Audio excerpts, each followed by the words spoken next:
Hey guys, so today we're going to be talking about binary compounds. And specifically, we're going to be talking about binary molecular compounds. So, if we go back, we know that molecular compounds basically don't have a metal in it. So, it's two or more nonmetals combined together. So, the biggest thing when we start out with our binary compound, when we start out with our binary molecular compounds, we have to add prefixes into some of the elements. So, we're going to go through all the prefixes, and I have them all written down here, but some of them can be a little tricky.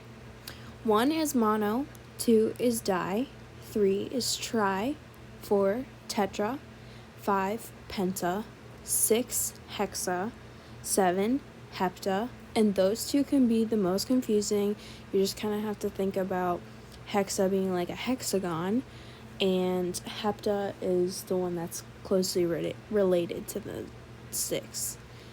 And then 8 is octa, 9 is nona, and 10 is deca. So when we have these prefixes, we have to put them in front of the element. So there are a few exceptions to this, and that would include only one element being in the first one. So let's say we have CO.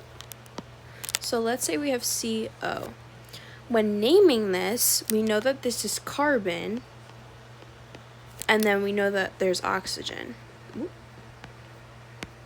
But when we have the oxygen, since there's only one, we're going to have to put mono in front of it.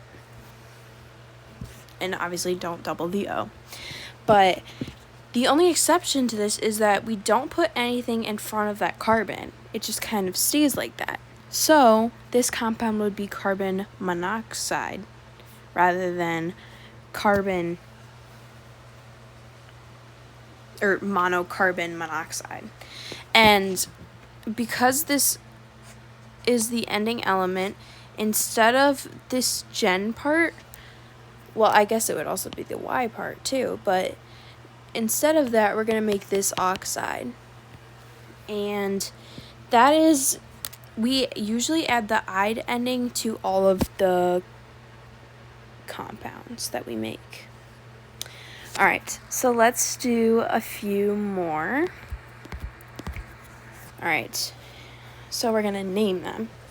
And I'm just going to start out with all of mine, and I usually just write the elements that we have first, just because that makes it a little bit easier.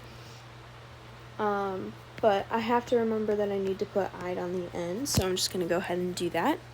And we have 2 fluorides, so it's going to be di. And then because there's only one in the first one, we don't have to put anything, so that would be oxygen difluoride. For the second one, we have sulfur, and then we have fluoride again. So this would be di because there's 2. Oh, I didn't really leave that much room. But this would be deca fluoride. So disulfur decafluoride. Next we have sulfur, and we have an oxygen. Oh, completely messed that one up. Alright, I have to put the "ide", of course. And then there's 2 of this, and we don't have to put anything in front, so it would be sulfur dioxide. Then we have sulfur again, and then fluoride again. So we have 6 of this, so it would be hexa, and then this stays the same, so it would be sulfur hexafluoride. Now we're going to do the opposite, and we're going to write the formula for the following binary molecular compounds. So for this is kind of, it's a lot to process all at once, so you kind of have to take it in steps. And the way I like to take it in steps is I write down all of the elements involved in it first before I put any of the numbers, because that takes a little bit longer. So di, we have 2, and tetra, we have 4, so we need 4. Then we have sulfur, and we have fluoride. Just 10 of that fluoride and 2 of the sulfur. And then we have iodine and we have fluorine.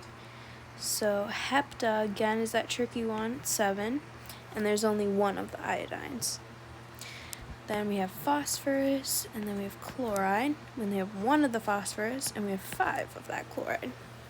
So that's the end, and really the only thing that you want to make sure you're remembering is those prefixes to each of the compounds. And make sure that there are no extra vowels that are in it. So like we saw with the tetroxide, it's the tetroxide rather than tetraoxide. So just kind of make sure that that's kind of on your radar, but usually that's not too much of a problem when dealing with these binary molecular compounds. All right, there you are.